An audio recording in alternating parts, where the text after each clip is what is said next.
Howdy hi again, Gear Buffs. Lou here, Lou's House of Tunes. We're going to review the Danelectro U2 reissue. This is a 90s reissue of a 50s guitar.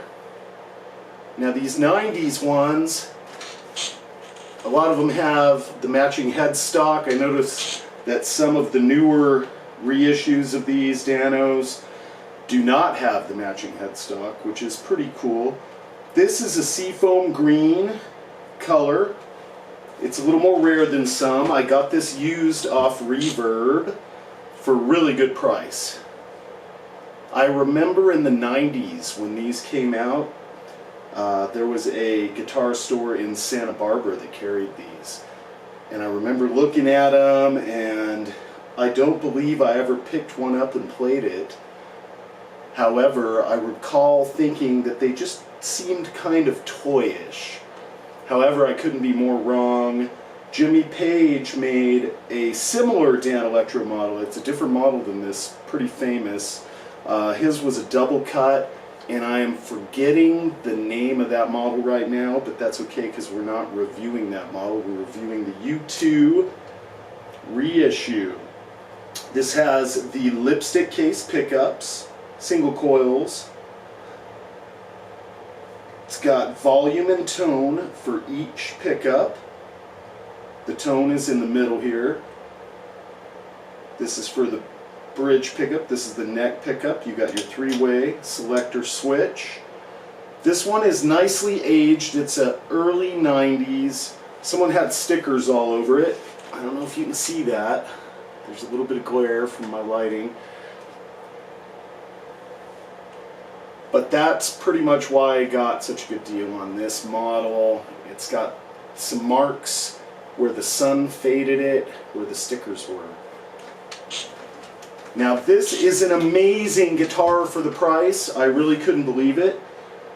It's got such great single coil tone. It plays great. It's got a little thinner neck width than, say, a Fender or definitely a Gibson. And the neck profile is just great on this. The tuners have these neat little plastic aged buttons. I don't know how white they were when it was new. The tuners are okay. They have a little give, and you got to kind of play with them to get them to work properly, but they work. They work well. This thing just sounds great. The neck is really straight on it. It's beautiful. Doesn't have the lowest action. I love the color. I could lower the action just a little bit, but I don't think it's really necessary. I've played with the action a little. I played some slide on it. You could see this guitar in action on the Universal Language 2 on my channel.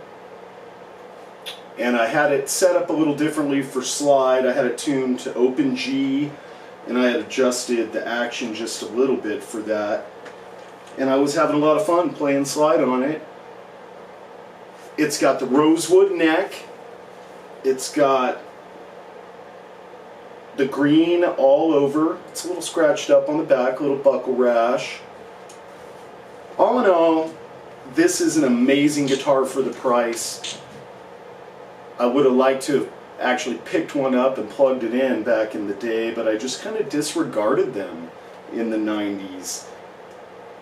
They were not at a high price point back then, and I pretty much got the least expensive one on Reverb that there was at the time when I bought this a few months ago.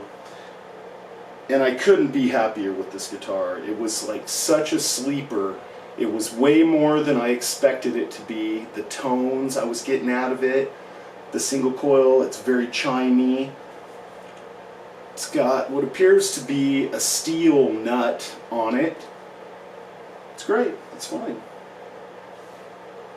And the pickguard is aged really nicely on this thing. It's got vinyl, actually, for binding all the way around. It's chambered, it's light. I just cannot say enough good things about this guitar, but I will stop because I want to keep this one of my quick reviews. 21 frets. It's missing the 21 fret marker that you would get on a Fender or Gibson. on the 21st fret. But for the price, I cannot more highly recommend these Danelectros. Go on Reverb or eBay and search one out and find one. I think I got really lucky with this one. I don't know how they all play, but this one plays and sounds amazing. It's got 0 issues, and it's going to my sons. They are gonna love it. Thanks for watching, folks, and I hope to keep doing more of these gear reviews. I watch a lot of guys that do gear reviews. Shout out to Josh at JHS Pedals. I don't have one of your pedals yet, but I love watching your show, and I love how truly excited you are about pedals and music gear, and I share that excitement, and that's part of why I watch your show. It's great. I've learned a lot. Trogley's guitar. Love watching you. I've learned a lot about Gibsons because I'm more of a Fender guy. Really have fun watching your show. Thanks for all the great content you try to post daily. Just love you guys and your excitement for music gear, and I just share that, and that's part of why I'm going to continue to make these videos on music gear. I may play some of them at some point, but you know, there's a lot of guys out there doing that. Not a lot of guys just going, here it is and here's what I think of it, and maybe having some guests on the show. I'm pretty excited about some guys that might be coming on the show here. It's going to be fun, exciting, hopefully funny. I'm going to keep doing gear reviews.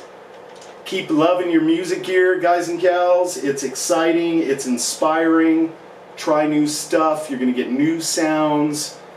You're going to get new inspiration off a different instrument. There's different songs and different guitars.